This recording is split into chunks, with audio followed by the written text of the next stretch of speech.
Hello. क्या आपने ये डायलॉग सुना है कि ले हम फिर आ गए अपने क्वेश्चनों के साथ। ठीक है, अब हम आज जो बात करने वाले हैं, आज का जो टॉपिक होगा वो न्यू टॉपिक है। टॉपिक का नाम है सेल बायोलॉजी, जिसमें हमने क्या किया है, सेल बायोलॉजी के जो क्वेश्चंस थे उन्हें पहले देखा, फिर उन्हें छाटा कि कौन से क्वेश्चंस कहाँ से पूछे गए हैं। और जो ये हमारा पार्ट फर्स्ट है, इसका पार्ट सेकंड लेके आएंगे। तो पार्ट फर्स्ट में क्या है, पार्ट फर्स्ट में है शुरू से लेके इंट्रोडक्शन से लेके सेल वॉल तक के क्वेश्चंस में जितना क्वेश्चन अभी तक पूछा जा चुका है नीट में, एक सिस्टमेटिक वे में कि ये इंट्रो से क्या पूछा है, ओवरव्यू ऑफ सेल से क्या पूछा हुआ है, प्रोकैरियोटिक सेल्स के बारे में थोड़ा बहुत जो पूछा हुआ है वहाँ तक पूरा कवर है। ठीक है, इस वीडियो को पूरा देखें क्योंकि हम ऐसे ऐसे क्वेश्चंस को बताने वाले हैं जो क्वेश्चन आपने देखे भी नहीं होंगे, और देखे होंगे तो गलत कर दिए होंगे, कारण एक अच्छे लॉजिक वे में नहीं सोचने की वजह से। ऐसे कई क्वेश्चन आते हैं जो मैंने पहले डिस्कस किए कि क्वेश्चंस गलत होते हैं, लेकिन आप लॉजिकल वे में चलेंगे तो आप आंसर दे सकते हैं। ठीक है, अब इसको कंटिन्यू करते हैं। जो लोग अभी चैनल पे नए हैं सब्सक्राइब कर ले और बेल आइकन बटन जरूर दबा ले ताकि आपको अपडेट्स मिलते रहें। अगर वीडियो पसंद आता है तो लाइक जरूर करिए।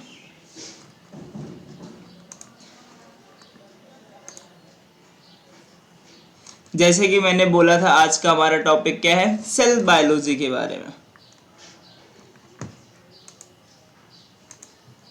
किस चीज के बारे में है, सेल बायोलॉजी के बारे में। क्लास 11th का टॉपिक है सेल बायोलॉजी। इससे भी क्वेश्चंस अच्छे खासे पूछे जा सकते हैं, रिप्रोडक्शन चैप्टर से ज़्यादा इससे क्वेश्चन पूछे गए हैं। ठीक है, तो इसके एक क्वेश्चन के थ्रू से जाएंगे। Myself Satyam Nayak from GSVM medical college, MBBS student. ठीक है, क्वेश्चन जो होंगे वो 2005 से 2020 तक के होंगे। और एक रूल मैं बता रहा हूँ जो नीट में है, अभी नीट देने वाले हैं 2021 में, हो सकता है वो 1 अगस्त को हो या तो अक्टूबर में शिफ्ट हो जाए, जैसा अभी न्यूज़ नहीं आया है कंफर्म। तो उनके लिए मैं बोलूँगा कि इस वीडियो को वो 2x 3x 2x पर या तो 1.5x पर 1.75x पर देखें ताकि उनका रिवीजन अच्छे से हो सके। ठीक है, लेट्स कंटिन्यू। तो पहला क्वेश्चन हमारा आता है, क्वेश्चन स्क्रीन पर ध्यान देंगे। पहला क्वेश्चन है हमारा, विच one of the following cellular parts is correctly describe. ये जो क्वेश्चन है इसमें बोलना चाहता है कि जो ऑर्गेनेल्स के नाम दिए हुए हैं जैसे राइबोसोम, लाइसोसोम, तो कौन सा उनका फंक्शन या तो कौन सा उनसे रिलेटेड चीजें लिखी है जो सही है। ठीक है, अब आते हैं क्वेश्चंस पे। क्वेश्चंस पहला ऑप्शन पढ़ेंगे, ribosomes those on chloroplast are larger, 2 minutes. ठीक है, those on chloroplast are larger 80s while those in cytoplasm are smaller 70s। तो इसका कॉन्सेप्ट याद रखें, ये ऑप्शन गलत है। क्यों गलत है, एक कॉन्सेप्ट चलता है कि वो माइटोकॉन्ड्रिया और क्लोरोप्लास्ट होते हैं, माइटोकॉन्ड्रिया और क्लोरोप्लास्ट होते हैं, ये सिम्बायोटिक एसोसिएशन शो करते हैं। मतलब कि पहले यूकैरियोटिक सेल्स अलग था, इन्हें माना जाता है ये प्रोकैरियोटिक सेल्स हैं, क्योंकि राइबोसोम 70s किस में पाया जाता है, प्रोकैरियोटिक सेल्स में पाया जाता है। तो इन्हें माना जाता है क्लोरोप्लास्ट और माइटोकॉन्ड्रिया है, क्योंकि ये डीएनए कंटेन करते हैं small circular double stranded DNA. याद रखना, small circular double stranded DNA contain करते हैं। और जो इनके पास राइबोसोम होता है वो 70s होता है। ठीक है, एक सेल में भी डीएनए होता है, लेकिन ये ऑर्गेनेल है, इनमें भी डीएनए है। तो ऐसा माना जाता है, ऐसा थ्योरी आई है कि जो ये होते हैं क्लोरोप्लास्ट और माइटोकॉन्ड्रिया, ये क्या होते हैं, इवोल्यूशन के समय ये सेल के अंदर चले जाते हैं किसी यूकैरियोटिक सेल के, और क्या दिखाने, सिम्बायोटिक रिलेशनशिप शो करते हैं। जिससे क्या होता है कि अब एक यूकैरियोटिक सेल के अंदर क्या हो गया, एक प्रोकैरियोटिक सेल्स हो गए।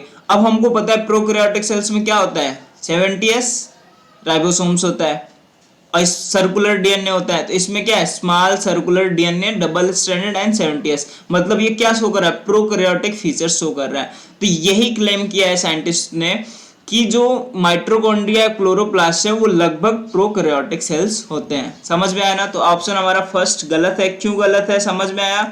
क्योंकि बाहर यूकैरियोटिक सेल्स में बात करें तो यूकैरियोटिक सेल्स में अगर ये साइटोप्लाज्म में 80s होता है, जब ऑर्गेनेल्स की बात करें लाइक माइटोकॉन्ड्रिया क्लोरोप्लास्ट, उनमें कितना होता है, 70s। ये ध्यान रखना, क्लोरोप्लास्ट प्लास्टिड ये किसमें पाया जाता है, ये सिर्फ और सिर्फ क्लोरोप्लास्ट जो होता है प्लांट सेल्स एंड यूग्लोनोइड्स में पाया जाता है, ठीक है। जबकि माइटोकॉन्ड्रिया सब में पाया जा सकता है। एनिमल्स में क्लोरोप्लास्ट नहीं होता है, ये क्वेश्चन पूछा जा सकता है।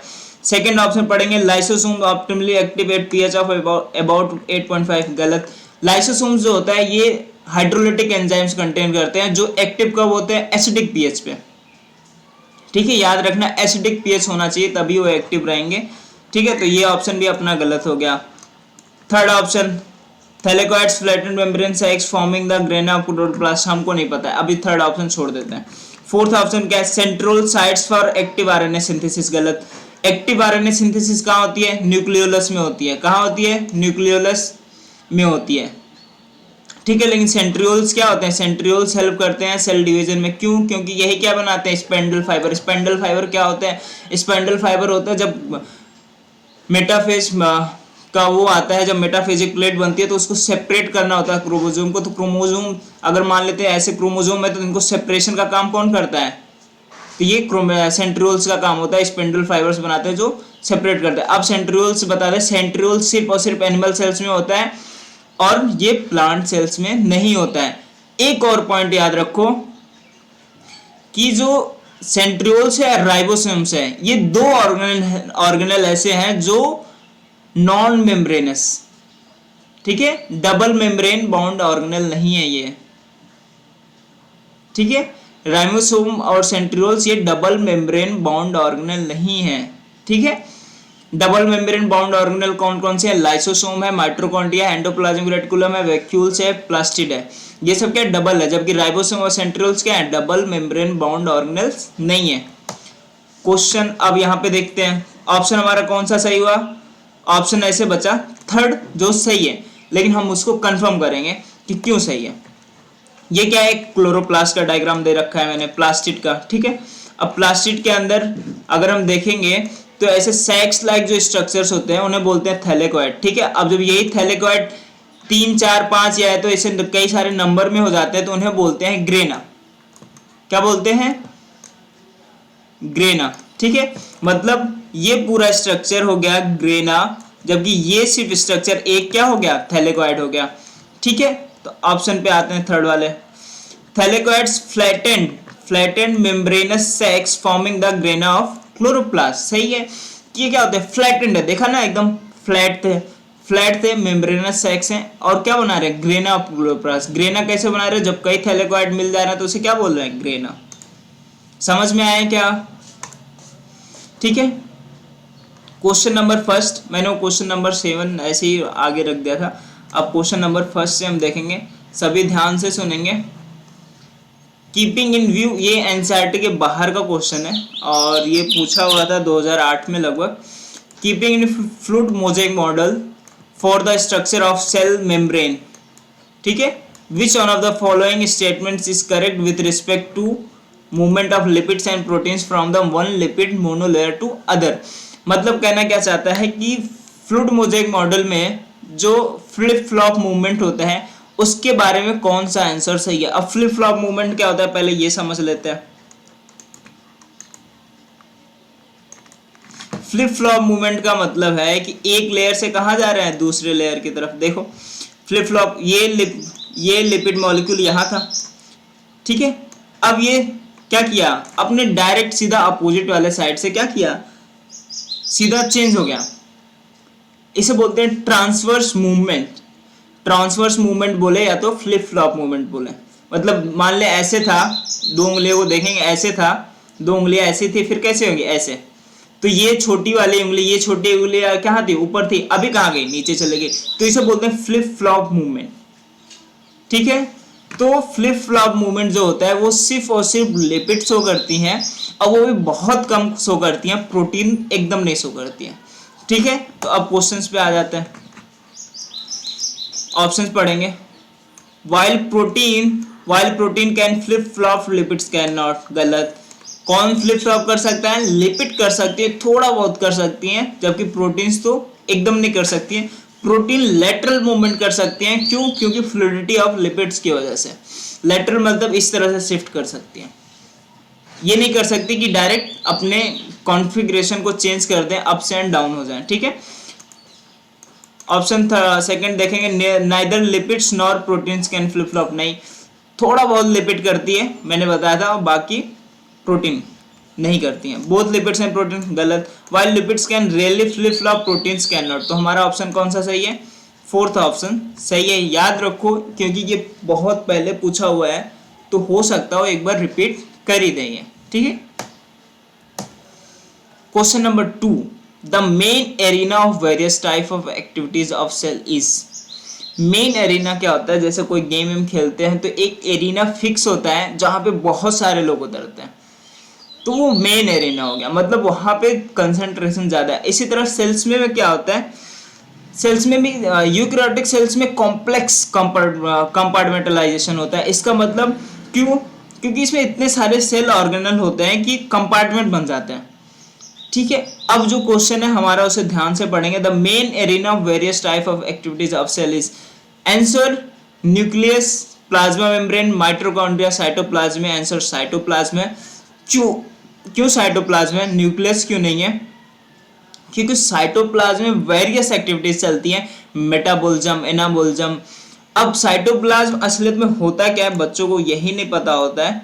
साइटोप्लाज्म इक्वल टू होता है साइटोसोल, याद रखना, साइटोसोल प्लस ऑर्गेनेल।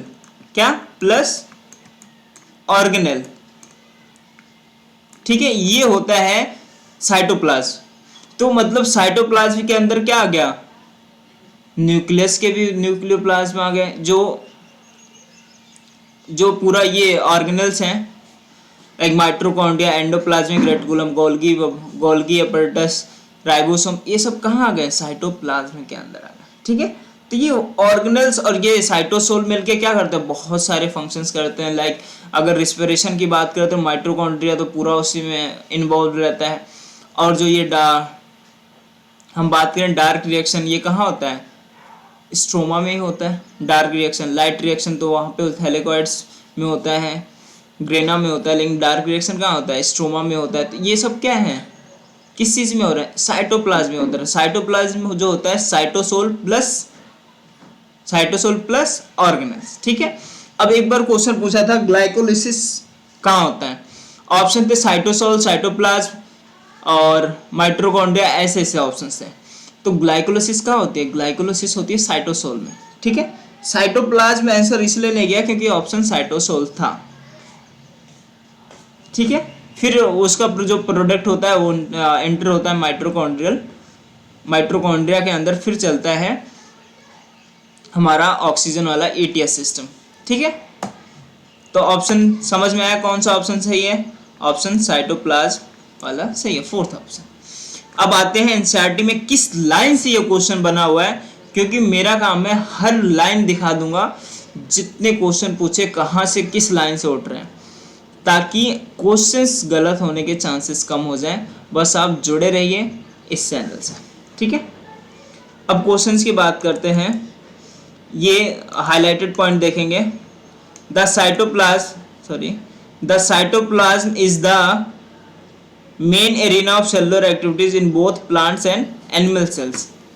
यही ऑप्शन उठा के टीचर ने क्वेश्चन बना दिया। The cytoplasm is the main arena of cellular activities in both plants and animal cells. तो ऐसे ही टीचर एक ही क्वेश्चन उठा के, एक लाइन से एक क्वेश्चन उठा देता है, जस्ट देख के। तो एक एक लाइन एनसीईआरटी के इसलिए इंपॉर्टेंट हो जाती है, और मैं हर एक लाइन दिखा दूंगा जहां से अभी तक क्वेश्चन पूछे गए हैं। हर एक लाइन ऐसे एनसीईआरटी के डायग्राम ला के समझा दूंगा। ठीक है, दिखा ना सभी को? आगे बढ़े। क्वेश्चन नंबर थर्ड क्या है अपना? Singer and Nicolson are associated with, Singer and Nicolson's जो है वो किस चीज़ से एसोसिएटेड है। कहने का मतलब ये किस चीज़ की डिस्कवरी की है या किस चीज़ में अपना हाथ बटाए, क्वेश्चन पूछना चाहता है। सेल थ्योरी, क्या सेल थ्योरी? नहीं। सेल थ्योरी में कौन से थे? सेल थ्योरी में थे मैथियस स्क्लेंडियन, ठीक है, Theodore Shawn and Rudolf Virchow, ये सेल थ्योरी में आते हैं। मेनली सेल थ्योरी जो दिया गया था वो दिया गया था किसके द्वारा? Theodor Schwann, Matthias Schleiden. लेकिन इनमें थोड़ा सा डाउट हुआ कि ये इस चीज़ को नहीं डिफाइन कर सके कि जो न्यू सेल्स बनती है वो कैसे बनती है, सेल डिवाइड कैसे करती है। तो ये जब नहीं बता पाए तो रुडोल्फ विर्चो आए, उन्होंने एक कॉन्सेप्ट दिया ओमनिस सेलुलाई ई सेलुला। इसका मतलब होता है कि न्यू सेल जो अराइज होता है वो किससे अराइज होता है? ओल्ड वन से, एग्जिस्टिंग वन से। मतलब न्यू सेल जो भी बनेगा पहले कोई सेल होगा उसी से बनेगा, ठीक है। तो ये सेल थ्योरी से 3 साइंटिस्ट ये रिलेटेड है। आगे अभी हम बताएंगे chromosomal theory of inheritance. No, chromosomal theory of inheritance ये क्लास 12 का है, जिसमें जो रिलेटेड होते हैं वो कई सारे साइंटिस्ट हैं। एक साइंटिस्ट ने क्रोमोसोमल थ्योरी ऑफ इनहेरिटेंस, जब उसे हम कवर करेंगे तो वहाँ बताएंगे। फ्लूइड मोज़ेक मॉडल जो होता है निकोलसन, सिंगर एंड निकोलसन ने ही दिया था fluid mosaic model. Fluid mosaic model उन्होंने ही दिया था, ठीक है। अब फ्लूइड मोज़ेक मॉडल किस लिए यूज़ किया गया था? ये सेल मेम्ब्रेन के लिए होता है, ठीक है। सेल मेम्ब्रेन के लिए ये फ्लूइड मोज़ेक मॉडल होता है। ये इन्होंने सिंगर एंड निकोलसन्स का ये चीज़ है, ठीक है। ऑप्शन 3 हमारा सही ऑप्शन है। अब डेट याद रखें क्योंकि डेट पूछे जा सकते हैं। तो सिंगर एंड निकोलसन्स का जो डेट था वो 1972 में उन्होंने फ्लूइड मोज़ेक मॉडल दिया था सेल मेम्ब्रेन को डिफाइन करने के लिए कि जो क्या मॉडल में क्या था, फ्लिप फ्लॉप मूवमेंट के बारे में थोड़ी सी जानकारी थी, प्लस जानकारी थी लिपिड जो होता है वो स्ट्रक्चरली उनका जो होता है लिपिड का बाइलेयर होती हैं, बाइलेयर के होने के साथ उनकी फ्लूइडिटी के बारे में वो क्वासी फ्लूइड की बनी होती हैं, जिसमें जो लिपिड होती हैं लिपिड के बीच में प्रोटीन्स का लेटरल मूवमेंट पॉसिबल है क्योंकि फ्लूइडिटी ऑफ लिपिड की वजह से, ठीक है। तो यही सब उनके थ्योरी में था। अभी आते हैं 1838 में जीबी मतलब गीगाबाइट वाला, ठीक है। जीबी यहाँ कहने का मतलब है जर्मन बॉटनिस्ट कौन थे? मैथियस स्क्लेंडियन। वो किस पे काम कर रहे थे? बॉटनिस्ट हैं तो किस पे काम करेंगे? प्लांट सेल्स पे काम करेंगे, ठीक है। 1838 किससे रिलेटेड है? ये जीबी याद रखना, 1838 रिलेटेड है जीबी मतलब जर्मन साइंटिस्ट, जर्मन बॉटनिस्ट। और जर्मन बॉटनिस्ट कौन था? मैथियस स्क्लेंडियन, ठीक है, मैथियस स्क्लेंडियन। इन्होंने क्या किया था? इन्होंने प्लांट सेल्स पे पहली बार प्लांट सेल को ऑब्जर्व जो किए थे, वो प्लांट सेल के बारे में थोड़ी बहुत जानकारी निकालने के गए थे, वो थे जर्मन बॉटनिस्ट मैथियस स्क्लेंडियन। और फिर उसी समय लगभग 1838-1839 बोलते हैं कि थियोडोर शॉन करके एक साइंटिस्ट थे जो कहाँ के थे? ब्रिटिश के। यहाँ बी का मतलब क्या? टीबी मतलब Theodor, British zoologist. Animal cell पे कर रहे हैं तो क्या होंगे? जूलॉजिस्ट होंगे। प्लांट सेल पे करेंगे तो क्या होंगे? बॉटनिस्ट होंगे। तो ये जूलॉजिस्ट थे और ये काम कर रहे थे एनिमल सेल्स पे। इन्होंने अब इन दोनों ने मिलके सेल थ्योरी भी पोस्टुलेट की थी। और थियोडोर बॉटनिस्ट जो थे उनका एक थियोडोर शॉन का उनका एक लाइन भी एनसीईआरटी में दिया हुआ है कि animal and plant cells are made up of cells and cell products, ठीक है। ये इसी टॉपिक पे इसी पॉइंट पे क्वेश्चंस बन जाते हैं और पूछे जाते हैं। तो ये पॉइंट याद रखना कि जो एनिमल्स होते हैं, जैसे हम बात कर रहे हैं, हम हैं तो हम किससे बने हैं? सेल से बने। प्लस सेल सिक्रीट करती हैं प्रोटीन्स, जैसे नेल्स में कौन से प्रोटीन पाई जाती है, हेयर्स में कौन से प्रोटीन पाई जाती है, हेयर्स में केराटिन होती है, नेल्स में भी केराटिन होती है। तो ये सब किससे निकलते हैं? प्रोटीन्स सेल से निकलते हैं। तो हम किससे बने? सेल्स एंड सेल्स प्रोडक्ट्स, ठीक है। अब 1855 को याद रखेंगे। 1855 क्या है? रुडोल्फ विर्चू के बारे में। रुडोल्फ विर्चू ने जब देखा ये जब दोनों साइंटिस्ट ने, कौन साइंटिस्ट? मैथियस स्क्लेंडियन। मेरे साथ बोलेंगे ताकि साइंटिस्ट का नाम याद हो जाए। Matthias Schleiden and Theodor Schwann. जब इन्होंने सेल थ्योरी पोस्टुलेट कर दी तो ये एक्सप्लेन नहीं कर पाए कि न्यू सेल कैसे आती है। इन्होंने बता दिया सेल ऐसे होते हैं, सेल वैसे होता है, सेल ऐसे होता है, सेल के अंदर वो सब कुछ बता दिया जो बताना चाहिए था, लेकिन वो एक चीज़ डिफाइन नहीं कर पाए, मतलब एक चीज़ बता नहीं पाए कि सेल जो न्यू सेल्स होती हैं वो कैसे आते हैं। तब आते हैं वहाँ पे रुडोल्फ विर्चो। ठीक है, वो क्या करते हैं, वो बताते हैं कि जो न्यू सेल्स बनती हैं वो प्री एग्जिस्टिंग सेल से बनती हैं। किससे बनती हैं? पहले से रहने वाले सेल से बनती हैं। जैसे हम बने हैं क्योंकि हमारे कोई था, तो ऐसे ही कोई सेल्स जब तभी बनती है जब उसका कोई हो। ठीक है, अब आते हैं 1972 पे। 1972 जो है वो रिलेटेड है Nicolson and Singer and Nicolson से। उन्होंने फ्लूइड मोज़ेक मॉडल 1972 के अप्रॉक्स दिया था। एक और एनसीईआरटी में दे रखा है 1950s। 1950s क्या? 1950s में उसने लिखा है इलेक्ट्रॉन माइक्रोस्कोप का डिस्कवरी हो जाता है। रियल में 1931 में डिस्कवरी होता है, लेकिन एनसीईआरटी में 1950s दे रखा है, तो उसे याद रखेंगे। ठीक है, question number 4, cell theory was proposed by. देखो कितना अच्छा क्वेश्चन है ये। Cell theory was proposed by, scientist का नाम नहीं दिया। अब मैंने बताया था सेल थ्योरी दो साइंटिस्टों ने मिलकर काम किया था। कौन कौन से साइंटिस्ट? थियोडोर, ठीक है, थियोडोर एंड मैथियस स्क्लेंडियन। मैंने बताया मैथियस स्क्लेंडियन के बारे में 1838। मैंने क्या लिखा था? जीबी मतलब जर्मन बॉटनिस्ट। ठीक है, और फिर मैंने बताया टीबी मतलब थियोडोर ब्रिटिश थे, लेकिन क्या थे? जूलॉजिस्ट। तो मतलब किसने सेल थ्योरी दोनों ने मिलके दिया, पोस्टुलेट किया था। दोनों मतलब क्या हो गया? Botanist and zoologist. तो हमारा ऑप्शन कौन सा सही है? थर्ड ऑप्शन हमारा सही है। Fluid mosaic model was proposed bye, already मैंने बता दी। ये क्वेश्चन ऐसे ही पूछे जाते हैं साइंटिस्ट के ऊपर, ऐसे ही नॉर्मल क्वेश्चन बनते हैं, ज़्यादा टफ नहीं बनते। मैंने एक क्वेश्चन बनाया जो मैं अगले पार्ट में डिस्कस करूंगा, इसके बाद जो पार्ट आएगा उस क्वेश्चन को देखोगे तो समझोगे पूरी एनसीईआरटी का मैंने कैसे अच्छे से उसे बनाया। फ्लूइड मोज़ेक मॉडल किसने दिया था? Singer and Nicolson. ठीक है, स्क्लेंडियन एंड शॉन किससे रिलेटेड है? ये भी याद रखो। ये किससे रिलेटेड है? सेल थ्योरी पोस्टुलेशन से। ठीक है, रुडोल्फ विर्चो 1855। ठीक है, ये डेट याद रखो। 1855 किससे रिलेटेड है? इन्होंने वो टर्म दिया था omnis सेलुला E सेलुला।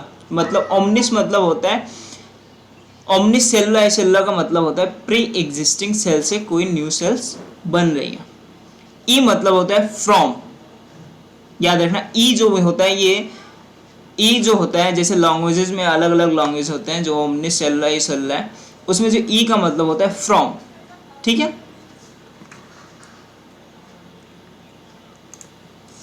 The concept of omnis सेलुला सेलुला, मैंने कितनी बार बोला ओमनिस सेलुला ई सेलुला, किसने दिया था? Rudolf Virchow.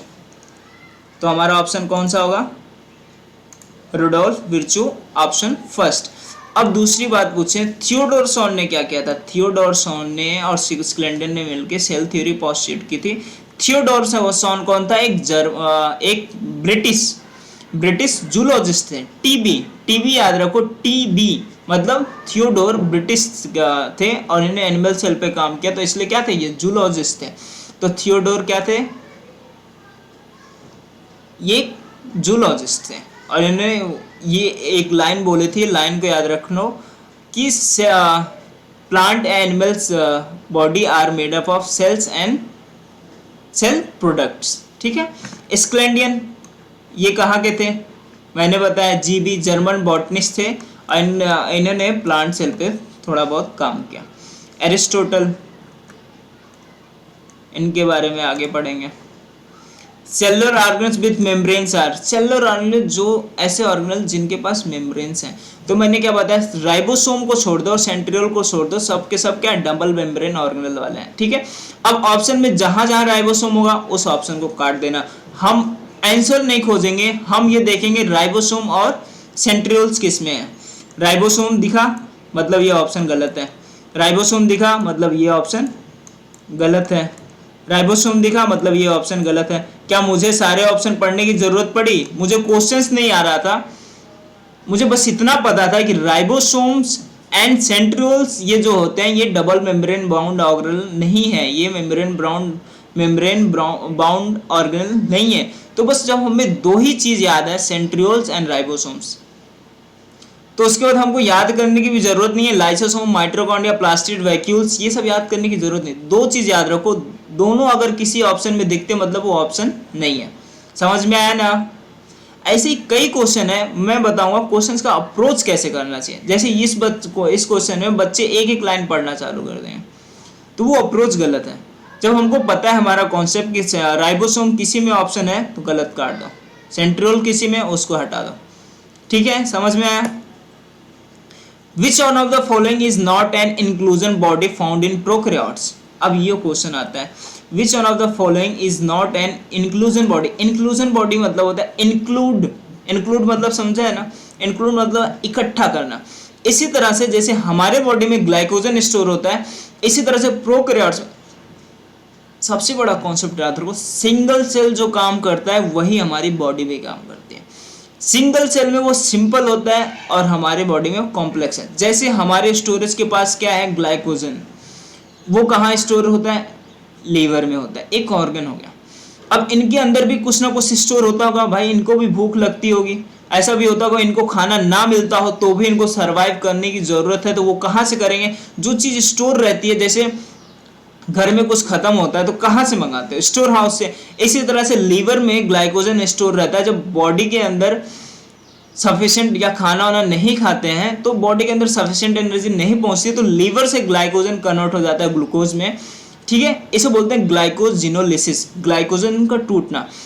तो इसी तरह प्रोकैरियोट में भी कुछ होता होगा कि जो सर्व करे स्टोर हाउस की तरह, तो वो क्या होता है, इंक्लूजन बॉडीज। अब इंक्लूजन बॉडीज क्या क्या हो सकती हैं ये वेरी करता है। जैसे ब्लू ग्रेन एल्गी में अलग होगा, अदर बैक्टीरियाज में अलग होगा, तो वो वेरी करता है। लेकिन एनसीईआरटी में 3 का नाम दिया हुआ था, उन्हीं 3 पर ये क्वेश्चन बना हुआ है। इंक्लूजन बॉडी का क्या काम है, स्टोर करना, इंक्लूड करना। ठीक है, और वो सेल के अंदर ही होता है। ठीक है, वो सेल के, अगर ये सेल है तो सेल के अंदर ऐसे इकट्ठा पड़े रहेंगे। ठीक है, इन्हीं को बोलते हैं इंक्लूजन बॉडीज। अब ऑप्शन देखेंगे तो जो इंक्लूजन बॉडी होते हैं उनके देखो पीछे ग्रेन्यूल लगा रखा है, ऐसे भी छाट सकते थे। अगर क्वेश्चंस नहीं आता तो भी तुम ग्रेन्यूल देख लेते तो भी आंसर कर सकते थे। पॉलीसोम जो होता है, पॉलीसोम अभी हम बताएंगे क्या होता है। तो साइनोफाइसिन ग्रेन्यूल्स ये पाया जाता है, ग्लाइकोजन ग्रेन्यूल्स ये भी पाया जाता है, ग्लाइकोजन भी स्टोर होता है। साइनोफाइसिन ये ब्लू ग्रीन एल्गी में पाया जाता है। फॉस्फेट ग्रेन्यूल्स, फॉस्फेट भी स्टोर होता है। पॉलीसोम ये ऑप्शन हमारा गलत है। ठीक है, अब पॉलीसोम क्या होता है, जैसे आपने देखा होगा मैसेंजर आरएनए जब निकलता है तो उसके ऊपर ढेर सारे राइबोसोम ऐसे बाइंड कर लेते हैं। ठीक है, इन्हीं राइबोसोम को बोलते हैं, पॉली मतलब होता है ढेर सारे, पॉलीसैकेराइड्स मतलब ढेर सारे ग्रुप ऑफ सैकेराइड्स हैं। लाइक ग्लूकोज को अगर कई सारे ग्लूकोज जोड़ दिया जाए तो वो अगर ऐसे 10 यूनिट्स, मोर देन 10 यूनिट्स हो, ठीक है, तो उसे क्या बोलते हैं, पॉलीसैकेराइड्स बोलते हैं। ठीक है, इसी तरह से अगर हम बात करें ऐसे राइबोसोम अगर मैसेंजर आने पर ढारे बहुत सारे हो जाए तो उसे बोलते हैं पॉलीसोम। अब पॉलीसोम कैसे बना, पॉली मतलब ढेर सारे, सोम कहाँ से उठाया इन्होंने, राइबोसोम से। राइबोसोम्स मतलब लास्ट में सोम है तो जोड़ दिया, तो क्या बोला दिया, पॉलीसोम्स मतलब ढेर सारे राइबोसोम्स। किस पे, मैसेंजर आरएनए एक लाइन पे। समझ में आया सभी को? ये क्वेश्चन किस लाइन से बना था मैं इसे दिखा रहा हूँ। हाईलाइटेड लाइन देखेंगे, phosphates granules, cyanophycin granules and glycogen granules. देखा ना किस लाइन से उठाया था, हर लाइन दिखाएंगे आपको। अब इंक्लूजन बॉडी जब देख रहे हैं तो इस पे पूरा कर लें। Reserve material in prokaryotic cells, जैसे हमारे अंदर रिजर्व क्या होता है, ग्लाइकोजन, इनके अंदर भी रिजर्व मटेरियल होता है और इसी को बोलते हैं inclusion body. Store in a cytoplasm in the form of inclusion bodies, these are not bound by any membrane system, life free in cytoplasm। ये पॉइंट याद रखना, अगर क्वेश्चंस आता है तो इस पे भी आ जाएगा कि ये नॉन मेम्ब्रेन सिस्टम होते हैं, मतलब ऐसे छितरे बितरे पड़े रहते हैं, एक जगह इकट्ठे होते हैं लेकिन उनकी बाउंड्री फिक्स नहीं होती क्योंकि ये मेम्ब्रेन बाउंड नहीं है। Example phosphate granules, cyanophycin granules and glycogen granules. दिखा क्या? ठीक है, अब गैस वैक्यूल्स जो होता है ये पाया जाता है उन्हीं के अंदर जो ऑक्सीजन रिलीज कर सकें बैक्टीरिया में। वो कौन होता है? ब्लू ग्रीन एल्गी होती है और ग्रीन फोटोसिंथेटिक बैक्टीरिया होती है। ठीक है, ये हेल्प करता है गैस वैक्यूल्स इन्वायरमेंट में ऑक्सीजन रिलीज करने में। Question number 10th। किसी का दिमाग तो नहीं फट रहा है ना कि कंटिन्यू पढ़ाते जा रहे हैं? ठीक है, तो अब क्वेश्चन नंबर 10th पे आते हैं। Which of the following structure is not found in prokaryotic cell? इसमें से कौन सा ऐसा स्ट्रक्चर है जो प्रोकैरियोटिक सेल्स में नहीं पाया जाता है? तो ये बात ध्यान रखो कि प्रोकैरियोटिक सेल्स में सिर्फ और सिर्फ कॉमन चीज है दो। क्या क्या? राइबोसोम्स एंड उसका मेम्ब्रेन, सेल मेम्ब्रेन्स। ये दोनों चीज जो हैं, दोनों ऑर्गेनेल्स पाए जाते हैं प्रोकैरियोट में भी और यूकैरियोट में, और लगभग थोड़े बहुत सेम होते हैं, डिफरेंस होता है राइबोसोम्स में, बट सेल मेम्ब्रेन क्या होता है? सेम सिमिलरिटी शो करता है। आगे इस पे भी क्वेश्चन बना हुआ है कि जो सेल मेम्ब्रेन है वो लगभग सिमिलरिटी दिखाता है। अब प्रोकैरियोट और यूकैरियोट में मेन डिवीजन का रीजन था न्यूक्लियस का बाउंड होना मेम्ब्रेन से और एक का न्यूक्लियस खुला होना। तो खुला कौन रहेगा? खुला होता है प्रोकैरियोटिक सेल्स। इवोल्यूशन जब होता है वो सिंपल से कॉम्प्लेक्स की तरफ बढ़ता है। मैक्सिमम टाइम ये होता है कि सिंपल स्ट्रक्चर से वो कॉम्प्लेक्स स्ट्रक्चर से जाता है। अगर दूसरी भाषा में बोले तो अनस्टेबल से स्टेबल में जाता है।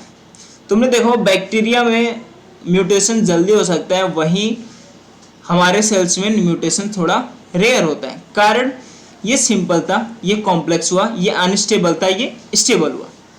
तो ये चीज़ फंक्शन होती है इवोल्यूशन का। एक मेन बेनिफिट यही होता है कि वो जब किसी चीज़ को चूज करती है तो उसे बेस्ट बनाती है।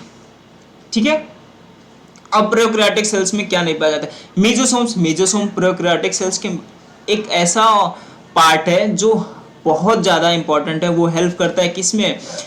डीएनए रेप्लिकेशन में हेल्प करता है, सिक्रेशन में हेल्प करता है, ठीक है, रेस्पिरेशन में हेल्प करता है। ठीक है, ऐसे कई सारे ये फंक्शन करता है। ठीक है, प्लाज्मा मेम्ब्रेन, ये तो पता ही है कि हर सेल्स में प्लाज्मा मेम्ब्रेन लगभग होता ही होता है। राइबोसोम्स पूछे not found in prokaryotic cells, तो राइबोसोम्स में प्रेजेंट होते हैं। कौन सा राइबोसोम होता है? 70S। लाइसोसोम्स नहीं होते हैं, ये डबल मेम्ब्रेन बाउंड ऑर्गेनेल है। ये किस में होते हैं? सिर्फ यूकैरियोटिक में होते हैं। तो अपना ऑप्शन कौन सा सही है? 4th ऑप्शन अपना सही है, लाइसोसोम्स। अब इसमें थोड़ा सा मैं बता दे रहा हूँ कि याद रखो जो भी डबल मेम्ब्रेन बाउंड ऑर्गेनेल है यूकैरियोटिक का, वो तो एकदम नहीं पाया जाता है। किसमें? प्रोकैरियोटिक में। क्योंकि डबल मेम्ब्रेन बाउंड ऑर्गेनेल जो बने हैं वो एक इवोल्यूशन के थ्रू बने हैं, और वो सिंपल से कॉम्प्लेक्स मतलब अनस्टेबल से स्टेबल की तरफ जाना चाहेंगे। तो स्टेबिलिटी इनमें है। तो ये पहले जब प्रोकैरियोटिक सेल डेवलप हुए तो इसमें नहीं पाए गए, तो नहीं होते हैं। अब डबल मेम्ब्रेन बाउंड ऑर्गेनेल कौन कौन से थे? Lysosomes, mitochondria, plastid, Golgi apparatus, और वो उसका क्या नाम है, वैक्यूल्स। ये क्या डबल मेम्ब्रेन बाउंड ऑर्गेनेल है। समझ में आ रहा है ना सभी को? 11th थोड़ा रेस्ट ले लें क्या? नो, हमेशा मेहनत करते रहो। जितनी मेहनत करोगे उतना अच्छा रिजल्ट आने वाला है। ये बोल बोल के कहना कि मैंने पढ़ा नहीं, एग्ज़ाम नज़दीक आ रहे हैं, वह सब तो सिर्फ टाइम बर्बाद होगा।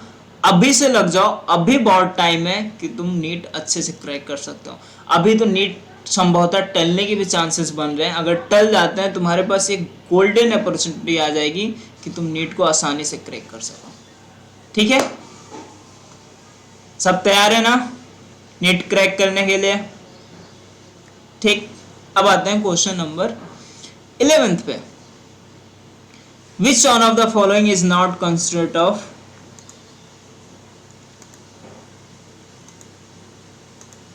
क्वेश्चन पर ध्यान दें। Which one of the following is not a constituent of cell membrane? जो सेल मेम्ब्रेन होता है, जब माइक्रोस्कोप, इलेक्ट्रॉन माइक्रोस्कोप डेवलप हुआ, केमिकल मेथड यूज किए गए, तो सेल मेम्ब्रेन के बारे में जाना गया। तो तो सेल मेम्ब्रेन के बारे में जो जाना गया तो उसमें पता चला इसमें फॉस्फोलिपिड्स भी होते हैं, ग्लाइकोलिपिड्स भी होते हैं, कोलेस्ट्रॉल भी होती हैं, प्रोटीन्स भी होती हैं और कार्बोहाइड्रेट भी होती हैं। क्या क्या होता है? Carbohydrate, phospholipids, glycolipids, cholesterol. ठीक है, लेकिन एक चीज़ है, उसमें प्रोटीन्स पाई जाती हैं ना कि amino acids. Amino acid single नहीं पाए जाते हैं, जब अमीनो एसिड मिल के पेप्टाइड प्रोटीन बना लेती है तब पाए जाते हैं। तो फोर्थ ऑप्शन जो है अपना वो प्रोलीन है, तो वो नहीं पाया जाता। प्रोलीन के बारे में एक चीज़ और याद रखो, ये अमीनो एसिड नहीं है, ये इम्यूनो एसिड है। ठीक है, इसे याद रखना, इमीन है। तो ये क्वेश्चन भी पूछा जाता है। तो अपना ऑप्शन कौन सा है? फोर्थ, क्योंकि फॉस्फोलिपिड्स भी पाया जाता है, कोलेस्ट्रॉल भी पाया जाता है, ग्लाइकोलिपिड्स भी पाया जाता है। नेक्स्ट डायग्राम में देखेंगे तो ये क्या है? कार्बोहाइड्रेट है, ये प्रोटीन को दिखा रहा है। मार्किंग याद रखना, मार्किंग में पूछ लेंगे, ब्लैक एंड वाइट डायग्राम देंगे, कुछ दिखेगा भी नहीं लेकिन आंसर सही करके आना होता है। कोलेस्ट्रॉल भी पाया जाता है। ठीक है, और ये जो लिपिड बाइलेयर होता है इसमें फॉस्फोलिपिड्स भी होते हैं, ग्लाइकोलिपिड्स भी होते हैं। ठीक है, तो प्रोटीन, कोलेस्ट्रॉल, कार्बोहाइड्रेट, ये सब क्या होते हैं? पाए जाते हैं। लेकिन प्रोलीन एक अमीनो एसिड्स है। अगर यहाँ प्रोटीन लिखा होता तो अमीनो प्रोलीन की जगह तो ऑप्शन सही होता, लेकिन इसमें प्रोलीन लिखा तो इसलिए ऑप्शन गलत हो गया। प्लाज्मोडेस्माटा क्या होता है? ये हम बहुत जगह पढ़ेंगे। प्लाज्मोडेस्माटा एक कनेक्शन होता है सेल और सेल के बीच में, जो सेल और सेल क्या करें? इंटरेक्ट कर सकें। कभी सोचा, यहाँ से सोचना चाहिए, जब नर्वस सिस्टम पढ़ा होगा तो बोलते हैं कि एक सेल स्टिमुलेट होती है ना, बोलते हैं एक सेल वहाँ पे जैसे दिखाते हैं एक सेल स्टिमुलेट होती है, बोलते हैं मसल्स कॉन्ट्रैक्ट कर जाता है। उसका एक मेन रीज़न ये भी होता है कि जो इन्फॉर्मेशन होता है इस चीज़ का वो प्लाज्मोडेस्माटा के थ्रू फ्लो करता है, मतलब सेलुलर कनेक्शन की तरफ फ्लो कर सकता है, वो कुछ भी हो सकता है। अब जाइलम और चैप्टर में पढ़ेंगे, वहाँ पे प्लाज्मोडेस्माटा भी एक तरह का काम करता है, किसमें? मिनरल्स के आने ले जाने में। ठीक है, तो प्लाज्मोडेस्माटा क्या है? एक तरह का ये कनेक्शन है बिटवीन एडजेसेंट सेल्स। क्या ये कनेक्शन बिटवीन, अपना फर्स्ट ऑप्शन देंगे, connection between adjacent cells. Lignified cement layers between cells नहीं, लिग्निफाइड सीमेंट लेयर्स ये ऑप्शन गलत है। लोकोमोटरी स्ट्रक्चर ना, प्लाज्मोडेस्माटा कोई लोकोमोटरी स्ट्रक्चर्स नहीं है। Membranes connecting the nucleus with plasma lemma, गलत ऑप्शन है। प्लाज्मा लेमा और न्यूक्लियस के कनेक्शन के बीच कोई ऐसे मेम्ब्रेन्स नहीं पा जाते हैं। तो ऑप्शन क्या है हमारा? First, connection between adjacent sales. अब ये डायग्राम देखेंगे तो इस पार्ट को बोलते हैं प्लाज्मोडेस्माटा। जब सेल वॉल और मिडिल लेमला को क्रॉस कर जाती है, जिनमें पाया जाता है सेल वॉल, उन्हें क्या करते हैं, जैसे ये सेल वॉल है और ये मिडिल लेमला है, तो उनके बीच से निकल के जाती है, जगह बना के, जो हेल्प करती है आयन को ट्रांसपोर्ट में, किसी भी चीज़ को मैसेंजर की तरह एक तरह का काम करती है, टनल के, जिसके थ्रू कोई चीज़ आ और जा सके। ठीक है, उसी को क्या बोलते हैं? प्लाज्मोडेस्माटा। और जब इस तरह इसमें आगे पढ़ेंगे, जब इसमें चीज़ें इस चीज़ों से पास करती है तो वो सिम्प्लास्टिक पाथवे कहलाती है। ठीक है, ये बात याद रखें। Question number 13, the plasma membrane consist mainly of. अब यहाँ क्वेश्चन आता है, मैंने अभी बताया प्लाज्मा मेम्ब्रेन के बारे में, डायग्राम देखा होगा तो कई सारे लिपिड थे और उनके अंदर प्रोटीन एम्बेडेड थी। ठीक है, तो जो प्लाज्मा मेम्ब्रेन में प्रोटीन होती है तो दो टाइप की होती हैं, और ये डिवीजन कैसे होता है? एज ऑफ एक्सट्रैक्शंस, मतलब कि उन्हें कितने आसानी से निकाला जा सके, उसके बेसिस पे दो होती हैं, पेरिफेरल, इंटीग्रल। पेरिफेरल मतलब पेरिफेरी पे, इंटीग्रल मतलब अंदर की तरफ है, इस तरह से इंटीग्रल पूरा, पेरिफेरी मतलब थोड़ा बहुत अंदर, लेकिन पेरिफेरी पे उनको आसानी से निकाला जा सकता है, जबकि इंटीग्रल वाले को आसानी से नहीं निकाला जा सकता है। इसलिए इन्हें डिवाइड किया गया प्रोटीन को दो पार्ट में, जो मेम्ब्रेन के अंदर पाई जाती हैं। अब आते हैं ऑप्शंस के ऊपर, ऑप्शंस पढ़ते हैं हम अच्छे से। Protein embedded in carbohydrate bilayer. क्या प्रोटीन कार्बोहाइड्रेट बाइलेयर में होता है? कार्बोहाइड्रेट का बाइलेयर पहले होता ही नहीं, तो ऑप्शन ही गलत काट दो। इसमें सोचने की जरूरत नहीं है, जो सोच रहे हैं वो अपना टाइम बर्बाद कर रहे हैं। कार्बोहाइड्रेट का बाइलेयर होता है नहीं मेम्ब्रेन। मेम्ब्रेन में क्या होता है? लिपिड का बाइलेयर होता है। तो फॉस्फो देखो यहाँ से ऑप्शन ये सब करते जा रहे हैं। ठीक है, ऑप्शन कौन सा दिख रहा है? Phospholipid bilayer. ठीक है, सी ऑप्शन हो सकता है या तो डी ऑप्शन हो सकता है, क्योंकि प्रोटीन का भी बाइलेयर नहीं होता, तो हमने दो ऑप्शन छाड़ दिए। अब बचे दो ऑप्शन, अब दो ऑप्शन में पढ़ लेते हैं।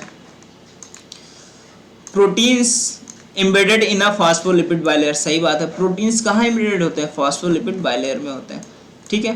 Proteins embedded in polymer of glucose molecules, गलत है। ग्लूकोज मॉलिक्यूल्स के पॉलीमर में कोई प्रोटीन एम्बेडेड नहीं होता है। किसमें एम्बेडेड होता है? लिपिड के बाइलेयर में एम्बेडेड होता है।